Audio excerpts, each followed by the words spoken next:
C'était très intéressant pour nous aussi de nous engager avec les régions parce qu'ils ont beaucoup de pouvoir d'action, on va dire, vis-à-vis des jeunes, plus que au gouvernement, on va dire ça comme ça. Donc c'est intéressant pour nous de nous engager avec eux pour mettre en place des choses pour aider la jeunesse. Vous avez pu échanger avec les différents acteurs, les différents interlocuteurs. Quel est le constat que vous faites aujourd'hui tous ensemble sur l'état de la santé mentale des jeunes ? Aujourd'hui, on voit bien qu'il y a quand même une grosse détresse de la part de la jeunesse au niveau de leur santé mentale. Après, forcément, c'est un peu au niveau de toutes les générations, mais particulièrement les jeunes.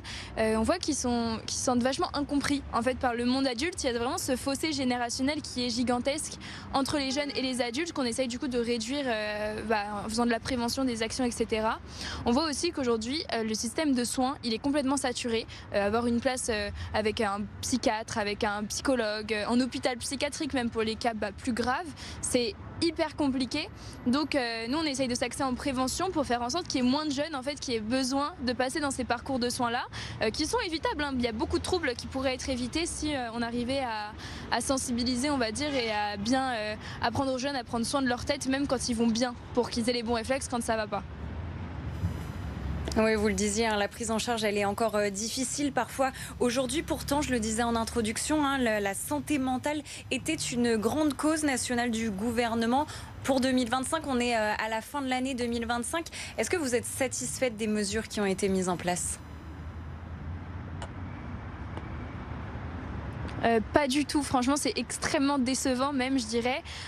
Ils font beaucoup de discours, les politiques et tout, le gouvernement en général font beaucoup de discours mais il y a très peu d'actions concrètes qui sont prises pour aider les jeunes. Donc nous on essaye de pousser au maximum. On était en rendez-vous avec le président de la République en juillet pour justement pousser des propositions notamment sur la prévention et en fait juste sur cette culture du bien-être qu'il faudrait mettre en place. Et en fait on se rend compte que c'est très lent et que eux ils sont vraiment, ils vont penser beaucoup à leur propre intérêt en termes d'action, donc intérêt électoral, pas forcément au niveau des jeunes. Et puis il y a aussi toute cette approche qu'ils ont de remettre la faute de la mauvaise santé mentale des jeunes sur les réseaux sociaux, comme si c'était le facteur qui a vraiment détruit notre génération, alors que c'est pas le cas. Ça peut être un accélérateur ou un révélateur, je dirais même, mais ils mettent un peu la poussière sous le tapis en trouvant un coupable comme ça et sans prendre des mesures qui régleraient les problèmes de fond, comme sur l'école, comme sur juste de niveau société. Il y a beaucoup d'idées reçues et tout, donc c'est super décevant. C'est beaucoup de discours mais très peu d'action.